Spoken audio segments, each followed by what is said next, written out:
I've been thinking about the Switch 2 having a 1080p screen as to whether it's an overall positive or negative. The pros are that handheld can have better image quality depending on the game, but the cons include a hit to battery life, the potential for worse performance in games that target 1080p over a lower 720p, and worse scaling for lower res games that output at 720p. However, the argument could also be made that by forcing developers to shoot for 1080p in handheld, paves the way for a better 1080p plus resolution experience in dock play. What are your thoughts on this? Would a 720p 120Hz display have been a better choice, or is it fine as is? Well, Oliver, as a ROG Ally enjoyer, which does have, actually that does have a 1080p 120Hz screen, doesn't it? It's That's not correct. really lower resolution, but the size of that screen is such that it doesn't really matter if you're playing at 720p. No, I'd certainly suggest that with something like a device like this, something like a device like a ROG Ally or a Steam Deck, I would overall prefer a 720p panel, but I do think there are arguments either way. With the Switch 2 in particular, most games are reaching a pixel match with a 1080p display in one respect or another, and the games that can't and are only going to 720p, like a game like Street Fighter 6, usually look fine because they're upscaled in a fairly elegant way on that panel. There are some exceptions like the Hitman collection that are not so well upscaled to reach that higher resolution panel, but mostly it's pretty much fine with the current selection of titles. I think it's potentially more of an issue for current generation titles that are more demanding, and it's also like a little bit annoying on the device that Switch 1 software doesn't scale all that well to the Switch 2's panel very often, especially with games that aren't using like TAA or post-AA even, that are kind of upscaling that pretty raw looking output that still looks pretty good on a Switch 1 because it is a precise pixel match. Does not look so well on a Switch 2, unfortunately. So yeah, I can see arguments either way, but I could also see it being the case that, having the 1080p panel gives the developers an option to increase resolution in a way that's compelling on Switch 2 for cross-gen software for games that are being updated for Switch 2.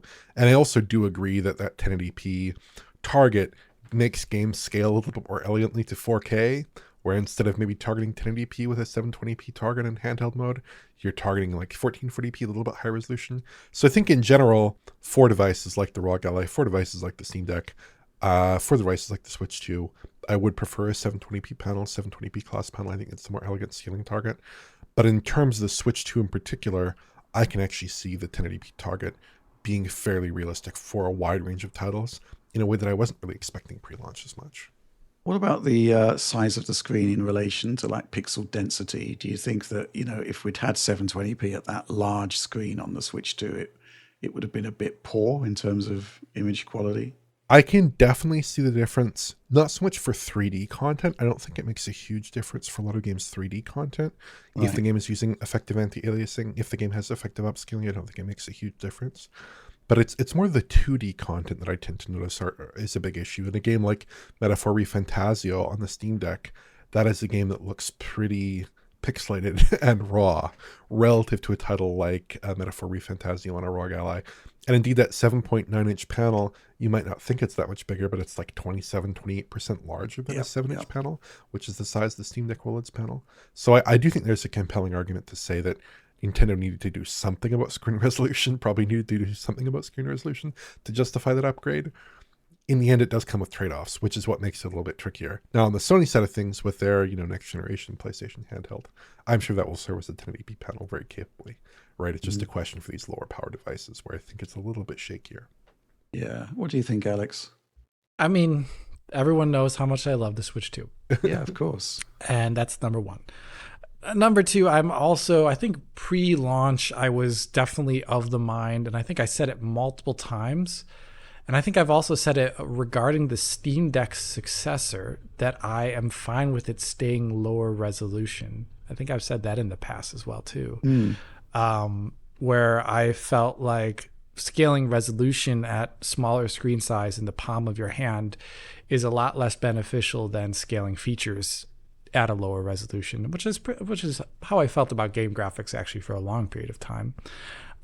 So here I actually would have been a big fan of a 720p panel But Oliver's points are very good there regarding like scaling of previous content as well as future content and whatever the Switch successor is going to be capable of. And so I feel like this is actually a hard thing to make a big, really big statement that I would prefer one or the other on. The only thing that really does annoy me, though, is that we are kind of still only talking about this because we have fixed pixel displays. And I almost wish there was some magical technology that prevented this, because we spend so much time trying to avoid upscaling, as in linear upscaling, to our displays, and we invent entire technologies around it instead of just coming out at the problem from a different angle. So, but that is something we cannot solve. So you're basically advocating for a CRT handheld. A CRT handheld, someone can do it. It's the future. That's for sure.